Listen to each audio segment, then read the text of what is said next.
What is going on, everybody? Welcome back to another week of Hero or Zero here on the Heroes for Hire podcast. My name is Sean Meehan, and joining me as always is my partner in crime, the Pumpkin King, Mr. Conor Lawler.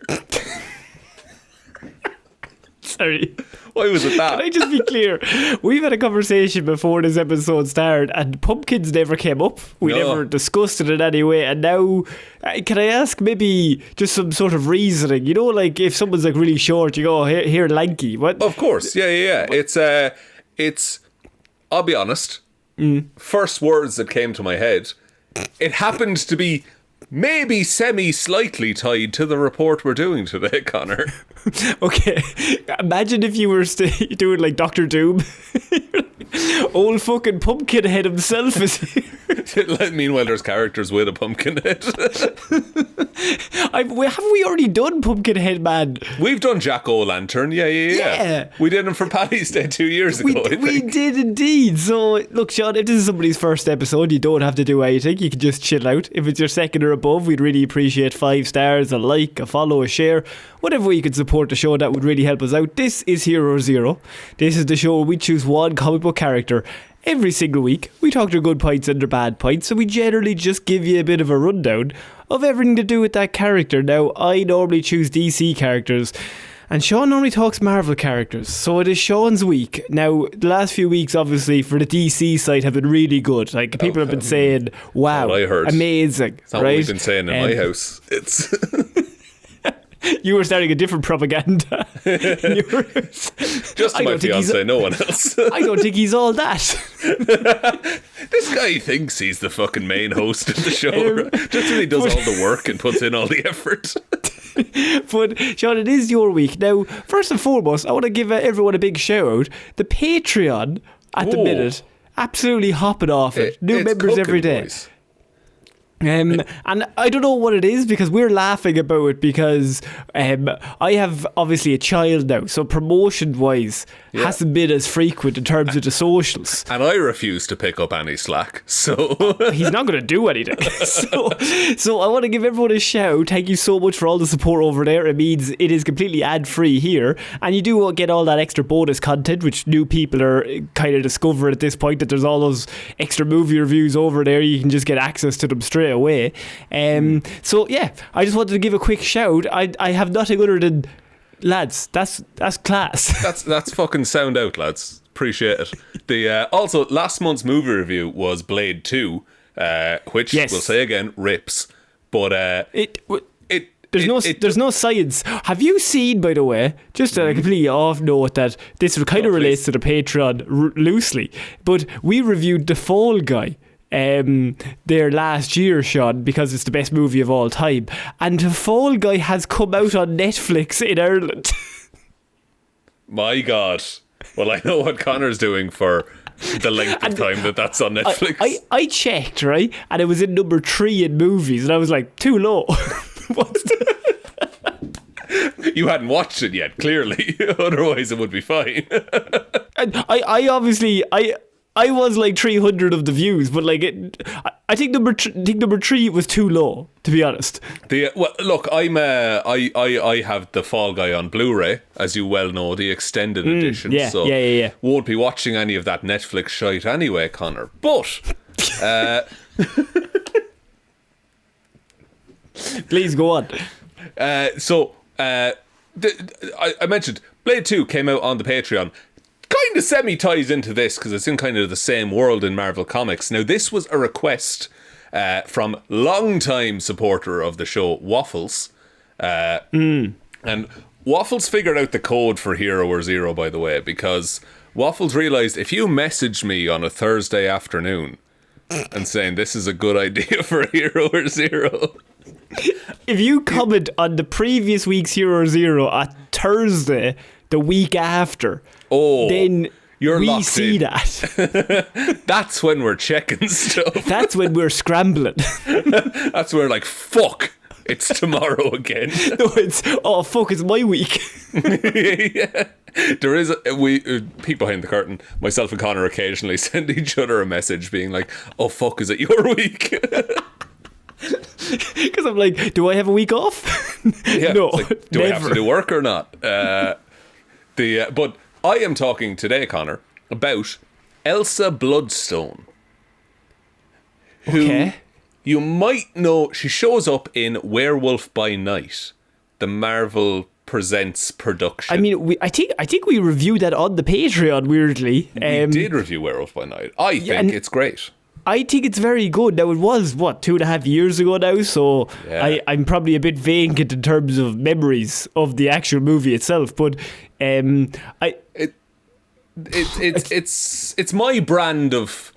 It's the stuff I like, and also it's Marvel, because she's in the world of the monsters and the demons and the weird occulty stuff, which I think is neat. Oh yeah. You there's two things you love: occult stuff and people with weird things in their heads. Which weirdly, like, it's just, I don't know if that ever mixes. It does. She's a regular-headed lady, I will say.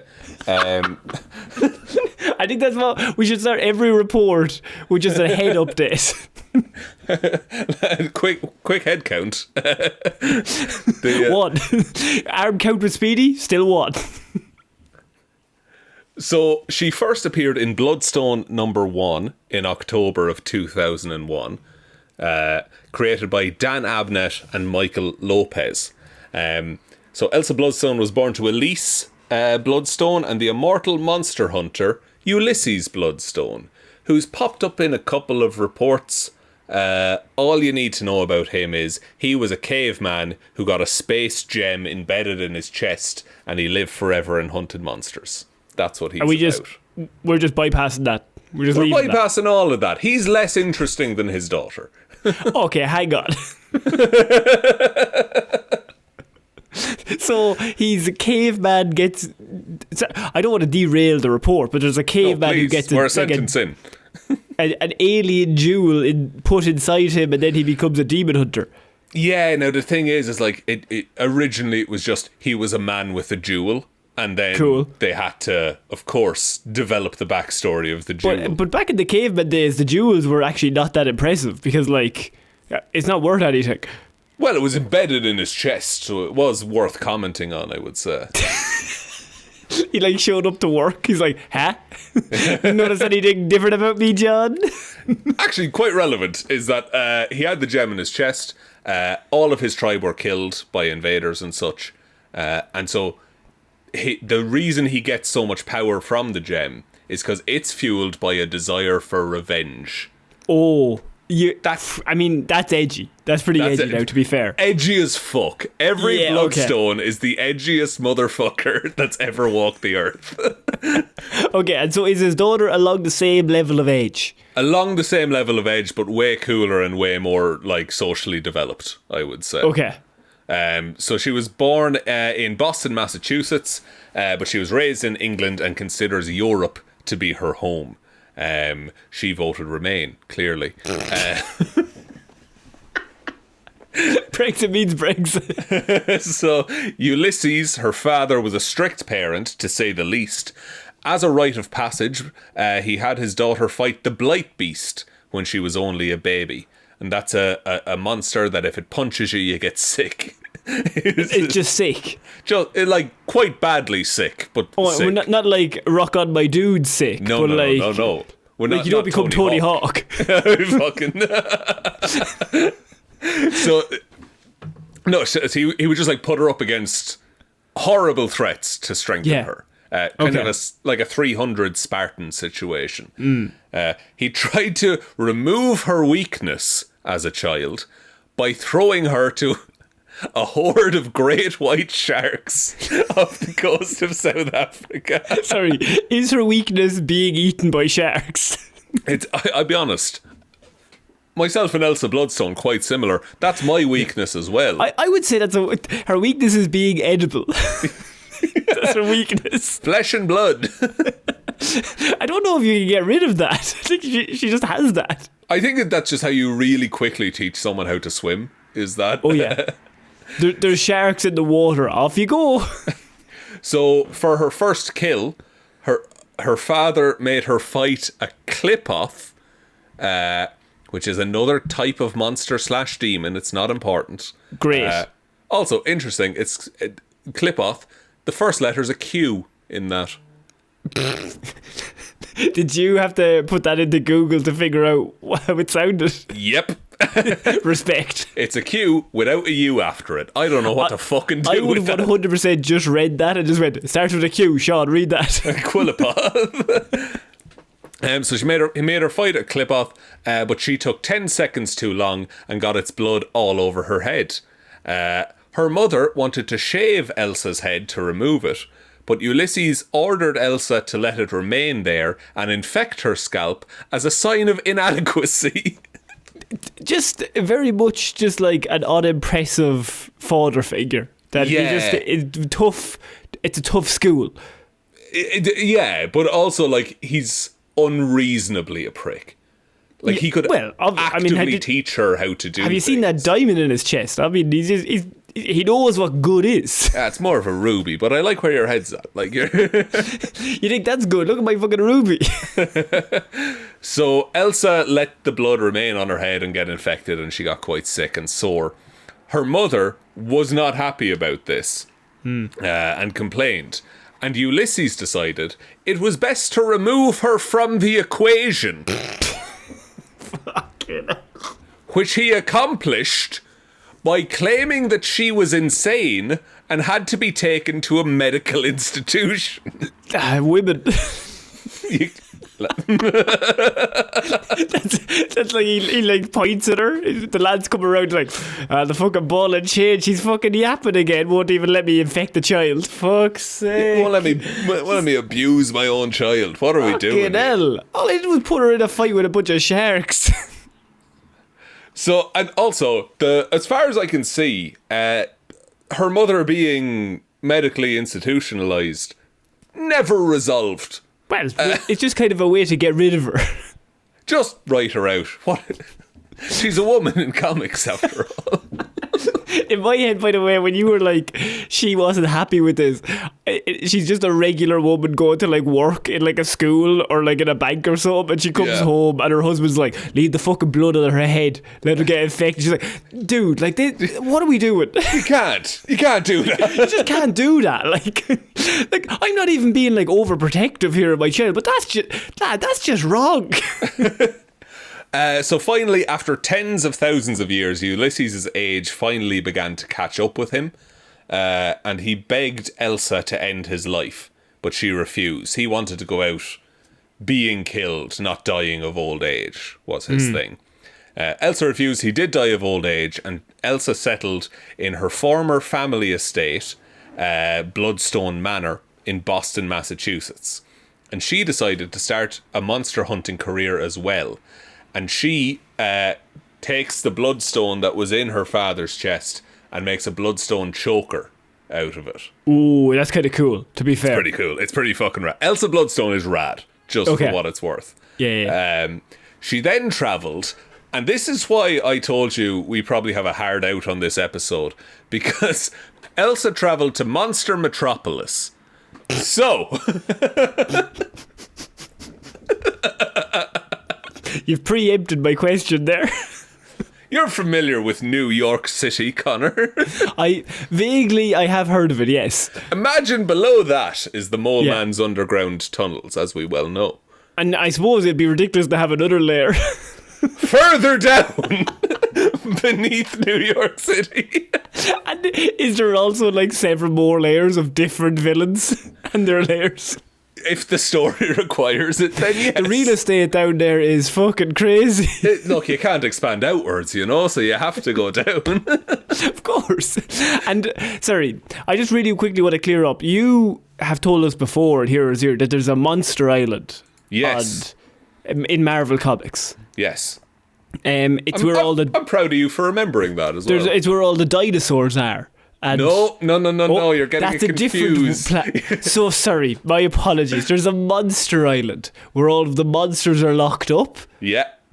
And there's also a dinosaur land. Yeah, that's the Savage Land. The Savage Land where all the dinosaurs live. Now this is still on Earth in Marvel. Of course it's on Earth in Marvel. Yeah, of course. Like people are just going to school, but there is like a dinosaur island and then there's also a monster island. But now what you're about to tell me is that there's a separate third monster thing underneath New York City. Yes. So what you need to think of is that Monster Island is like the Alcatraz prison. Where it's like, hey, if you're real bad, you get fucking carted out to Monster Island. Yeah. Okay. But if you're in Monster Metropolis, you're just a monster going about their day, you know? You're trying to earn an honest living here in the big city. The rent is too high. I don't get paid enough. And so Elsa travels to Monster Metropolis because she wants to confront Morbius, the Werewolf by Night, Manphibian, and Encantu the Living Mummy. What's the deal with Manphibian? I assume just breed of the war? Here's the thing, right? So, yeah, he's a man who's also amphibious. Which is like mostly man, I would say. I would say that's a lot of it. Yeah. But he can be in land or water. He's the creature from the Black Lagoon type thing. I bet he's edible though. Put him in with sharks. Ate the fuck out of him. She travels there to confront. They're like the leaders of Monster Metropolis, and they recently, and this came up in our Punisher report, resurrected the Punisher as a Frankenstein's monster, using the power of the Bloodstone. What's going on in Marvel Comics, Sean? Like, what's happening here? Look, October 2001, Connor, you might not know a bunch of stuff just happened, okay? In the world.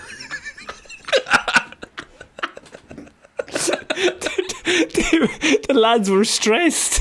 They were like, we need to fucking put something out. Lads, we need some story that's not in New York. So what about Monster New York? What if we 6 dig layers down? above? We literally cannot place it in New York. So, Elsa's choker is only a part of the Bloodstone because it's a choker. It's like a little small gem, and that's all she needs. The rest of the Bloodstone was taken by the monsters, put into the Punisher to bring him back to life as a Frankenstein's monster type creature.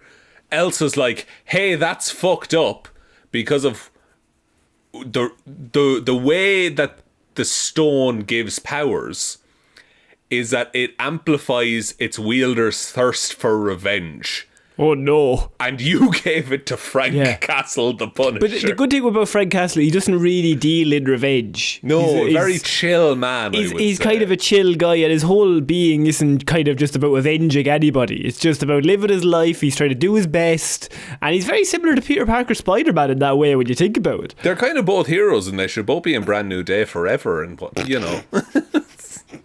They've the same moral code. Seeking to fix the situation, she asked for their help. With Man-Thing's aid, they teleported to Monster Island. Oh, God. Where the Punisher was hunting monsters for sport while he was healing. They tried to reason with him, but he attacked the group. Elsa shot him, but he fought back, using Man-Thing's burning touch against her. So Man-Thing has a thing where if you feel fear, the Man-Thing can burn you. That's a thing he's able to do. The Punisher basically is like, stands in front of the Man-Thing being like, I'm afraid, and then dodges, and the Man-Thing grabs Elsa instead. In my head, that was a lot cooler than when you explained it. Yeah, I know. It's look. So in my head, he took the power from him in his weird Frankenstein body, and then like had the touch. But what you're telling me is he went, "Ooh, look over here," and then when he tried to hit him, he just it's more of a Three Stooges bit. He just kind of ducked and he poked Elsa. So Elsa's on fire. The werewolf by night extinguishes her in a nearby pond. What a classic, by the way. Just so we're clear, the character we are covering is currently on fire, just so everyone's up to date. Yeah, she's burnt to shit at this point. Then the living mummy convinced the Punisher to relinquish the Bloodstone, which he tore from his chest and threw to Elsa. So he's like, hey, you used to have like a moral code of like, I'm doing this for my family, but now the gem is making you do this. And Frank is so like self-righteous that he's like, I don't need a fucking gem to be vengeful. Yeah. I'll be vengeful all on my own. Yeah. So he takes it, throws it at Elsa, and he's like, Grant, I'll just keep being a regular guy now. Then after a string of murders in England, This is after the Monster Island scenario. Elsa lured the monster responsible by playing music in a brightly lit room. After wounding it, she opened a portal to Monster Metropolis. Arriving with the monster. So they're fighting in England. She opens a portal to Monster Metropolis because she's like, oh, Morbius and the lads will help me. Kills the monster and is then arrested because she murdered a monster in Monster Metropolis. And that's meant to be the monster sanctuary. Yeah, that's actually, to be honest with you, from her perspective, super dumb. Yeah, why would she do that? But she didn't know. Alright. You're like defending her.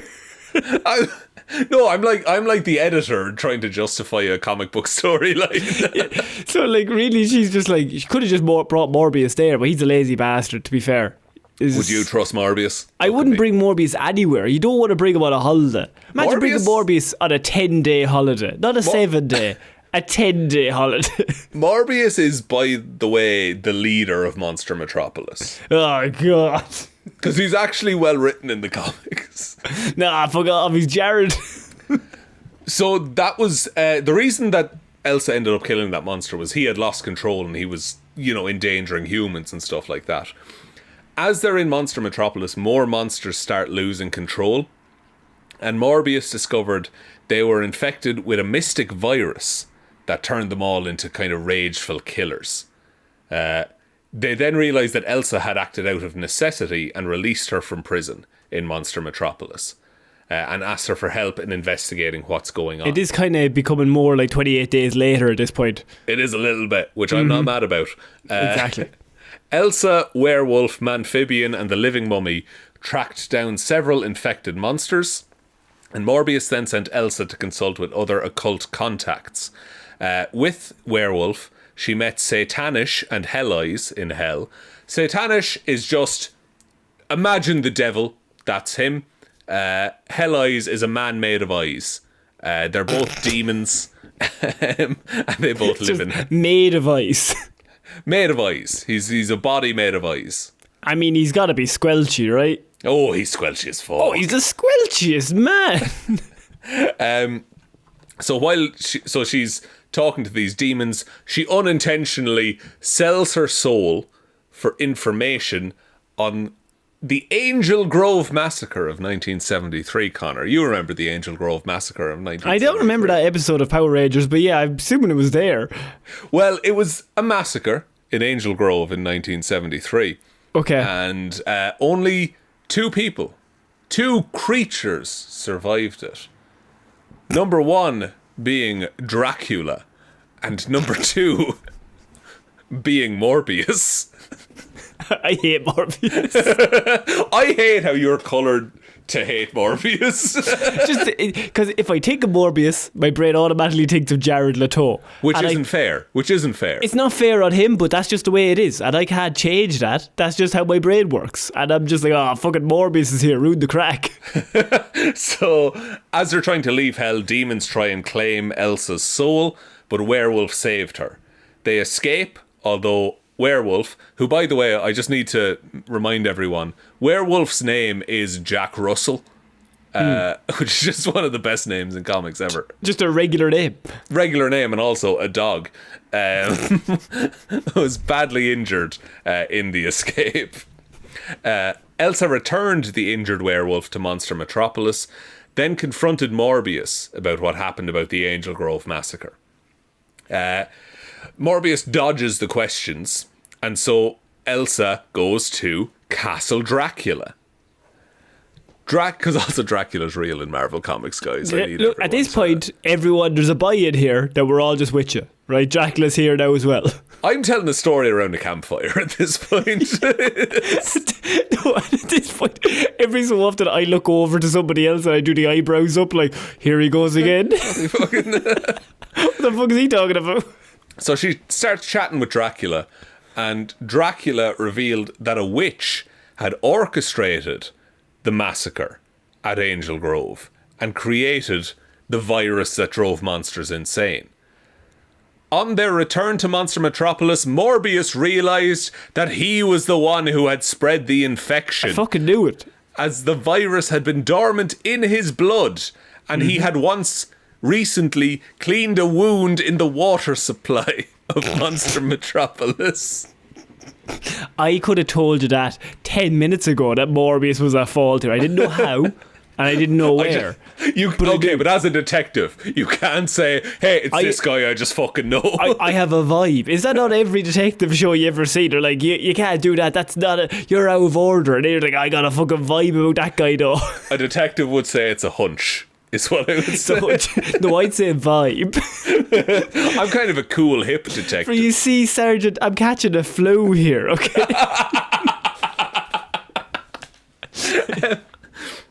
So, Morbius confessed his role in the outbreak as Elsa subdued and now infected Manphibian.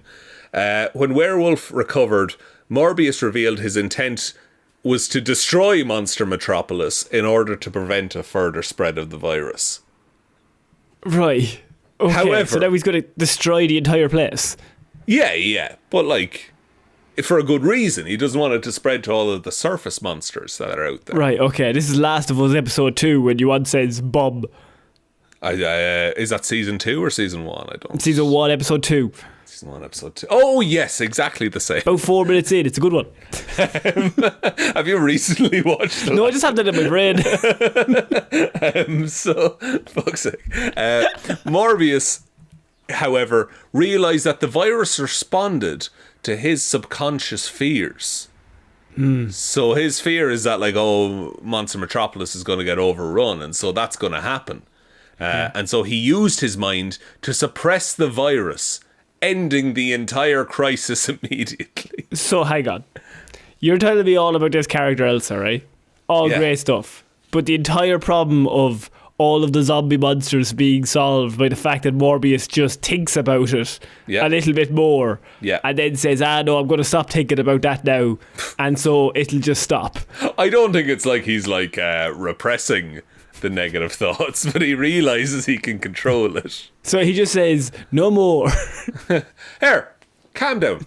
Has anyone ever thought of not thinking about that, actually? Sorry, I was trying to slag off a government, but it's Jared's a dick. From Jared's fault. So Elsa remained in Monster Metropolis to help with the cleanup. Werewolf mentioned that a 90-foot blood serpent was killing Australian surfers, and so she decided to leave and go kill that. After saying goodbye to Morbius and Manphibian, she let Werewolf walk her out of Monster Metropolis and casually suggesting he give her a call sometime. So they got a little will they won't they thing. Oh, very good. A lot of the rest of the stories are her fighting random various monsters. It's kind of a monster of the week kind of thing for a while. She's a K-pop demon hunter. She's a K-pop demon hunter, as we're all golden. I don't even know what that means. It's a fantastic film. I can tell you what happens 4 minutes into The Last of Us season 1 though. But K-pop demon hunters, no. Then she there's a bunch of other stories. She does show up in Secret Wars. I didn't mention her in the report because she just has they do a side story from all of the main Secret Wars stuff of like, here's some random characters on Battle World. To be honest with you, we probably need a part 2 for this character. There's a lot for her. Because you're telling me you've got a demon hunter who's just super cool and led by fueled by a choker that has a ruby in it, a bloodstone in it that powers her through revenge. Yeah, and a lot of it is tied up in she's not trying to get revenge on any particular monster. She's trying to get revenge on her own father for giving her a terrible childhood. Yeah, and you can never get that full revenge. No, because he's fucking dead as shit at this point. That's pretty good. It's pretty good. So you have to, and I probably will do an Elsa Bloodstone part 2 because she's quite interesting. Yeah. There's just a lot of her to deal with. What have we got? Powers and abilities. Powers and abilities. She has powers from the Bloodstone. So she has, she gets an immunity to certain magical ailments. So she can't be hexed or cursed or stuff like that.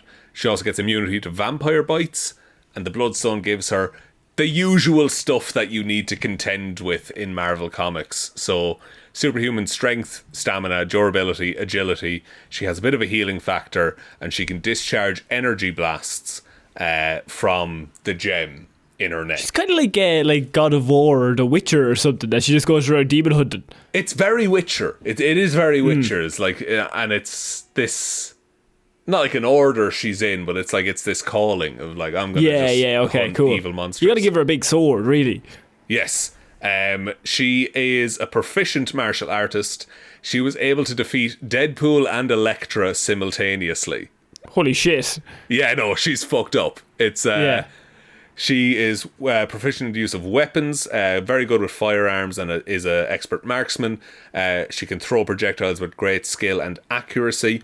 She uses the Bloodstone, of course, which gives her all of her supernatural powers. She also has access to occult books like the Scrolls of Chthon, the Darkhold, and the Davaroth fragments. She has also used things such as Mordred's Causeway, which allows her to teleport. She does often also use Uzis, shotguns, and handguns. She's like also like Resident Evil. Leon Kennedy. Yeah. Yeah, actually. Leon Kennedy's very close to what Elsa Bloodstone is. Just basically goes around with 2 big fucking guns and just says, fuck you. And just like, I'll figure it out. Shoot first, we'll think about it later. Yes, yeah. So that is a surface level look at a very deep character of Elsa Bloodstone. Cool. I think that's definitely a character. I think we kind of touched on it with Blade as well. Like you can, they interact a whole bunch. Yeah, like I think there's lots of stories you could. There's nothing better than like a demon hunter or a monster hunter, or there's like my job is to stop the monsters. Yeah, it's one of the earliest stories, is like the person that goes and kills the bad thing. One of our favourite movies, Constantine. That's his whole gig. There's a big monster. Who do we call? You got to get the monster hunter in. Yeah. Oh, Dracula? Oh, she'll go chat with him. Don't worry about it. She'll sort him out. It's, no, I really like she's kind of, like, in terms of comics, she's recent enough, 2001. But I think she's getting a bit more play now after Werewolf by Night and stuff like that. Yeah. No, I think definitely I can't wait to read about a bit more about her as well, because I think it's just characters like that are always just super cool, and also like you can't touch on every monster they've ever killed, so there's no like, otherwise this report would be 10 hours long. Yeah, and there is also the like thing of it's way cooler sometimes to just be like, I killed all of those, don't worry about it. Yeah. Don't ask me how. I just did it. Yeah. It's like, the ones you see me fight are the ones that I haven't already killed. Yeah. No, I thought that was a great report, Sean. Thank you very much. You're very welcome, bud. Would you like me to take us out? Please. Oh, look at us on sync. So if you liked what you heard, we've done hundreds of these covering lots of different DC and Marvel characters. It's just a bit of a brief introduction to some of your characters you might not have heard of, and if you like the look of them, please go and buy the issues or find them online, whatever way you want to do it, but support some local comic book stores if you can. And just, you don't really have to do anything. You can just follow us on all the socials if you want. We have the Patreon, as we mentioned, but most importantly, just tell one human being that we exist, or one monster. So I've been Conor Lawler. I've been Shaun. I shall see you all next week, guys. Bye. Bye.